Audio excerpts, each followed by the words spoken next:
నమస్తే అమ్మా. నమస్తే అయ్యా. సో రామ్ చరణ్ గారి పెద్ద సినిమా నుంచి సెకండ్ సాంగ్ వచ్చింది, విన్నారా మీరు? విన్నా. ఎట్లా అనిపించింది అమ్మా? బాగుంది. ఓన్లీ బాగుందా బాగుందా?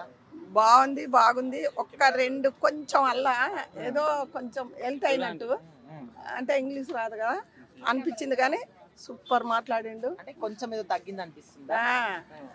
స్టెప్పులు కానీ పాట కానీ బాగుంది, మంచిగా ఉంది. ఆ పాటలో కొంతమంది చాలా మంది విమర్శించారు కదా, దీన్ని అలా మాట్లాడడానికి ఏం లేదు, బాగుంది. అంటే చాలా మంది ఫస్ట్ సాంగే బాగుంది, ఇదంతా బాగాలేదు అని చెప్పేసి అంటున్నారు. ఎవరో ఇప్పుడు మా పెద్దోళ్ళకే నచ్చింది, ఇంకా మీ అందరికి ఎంత నచ్చాలా, యూత్కి ఎంత నచ్చాలా, కాలేజీ పిల్లలకి ఎంత నచ్చాలా. ఆయన స్టెప్పులు ఎక్కువ నచ్చుతారు అందరూ, స్టెప్పులు కూడా బాగున్నాయి, దానికంటే ఇది బాగుంది.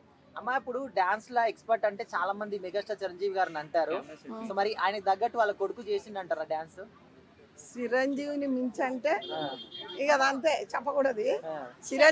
చిరంజీవిని మించి అయితే రాదనుకో, ఆయన చిరంజీవి లెక్కనే కొంచెం తేడా, తండ్రి కొడుకు అంత ఏం లేదు, బాగుంది. స్టెప్పులు అన్ని బాగున్నాయి. ఆయన లాంటి గ్రేస్ చూపించిండ్రా రామ్ చరణ్ గారు? చూపించిండు ఈ పాటలో చూపించిండు తండ్రిలాగా. ఇంకా తండ్రిని మించిన ఉంటాడు కదా గురువు అని అంటారు కదా, కావచ్చు ఇంకా ముందు ముందు. అమ్మా ఏఆర్ రెహమాన్ గారి సాంగ్స్ అంటే హిందీలో కావచ్చు ఎక్కడైనా కూడా ఒక వైబ్ ఉంటది. అవును. మరి ఈ సాంగ్ లో చాలా మంది ఆయనకు తగ్గట్టు మ్యూజిక్ ఇయ్యలేడు అంటున్నారు, మీకు మ్యూజిక్ ఎట్లా అనిపించింది? నేను ఆయన ఎందుకు తగ్గుతుంది, అప్పుడు ఆయనే పాడింది, ఇప్పుడు అదే గొంతు అదే మనిషి, ఇప్పుడు తగ్గలే అప్పుడు తగ్గలే ఇప్పుడు కూడా తగ్గలే. ఆయన పాటకు ఆయన స్టెప్పులు మంచిగా సెట్ అయింది. సో ఈ సినిమా మంచిగా ఉంటుంది అనుకుంటున్నారా అమ్మ మీరు?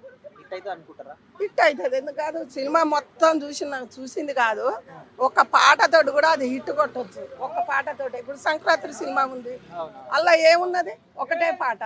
ఇప్పుడు దసరాలో ఉందనుకో, అలా ఏదో 2 పాటలు హిట్ కొట్టింది, ఏముంటది, అది ఒక్క పాటతోటి కూడా సినిమా హిట్ కొట్టవచ్చు, పేరు తెచ్చుకోవచ్చు. సో మొత్తానికి రామ్ చరణ్ గారు తండ్రికి దగ్గర తనయుడు అనిపించకుండానే నేను అంటున్నా. మరి అంటే కొంతమందికి నచ్చకపోవచ్చు. ఇప్పుడు నాకు వయసులో నేను చాలా పెద్దదానికే నచ్చిందంటే మీ అందరికి నచ్చుద్ది. బాగుంది ఇట్టు కొడుతుంది.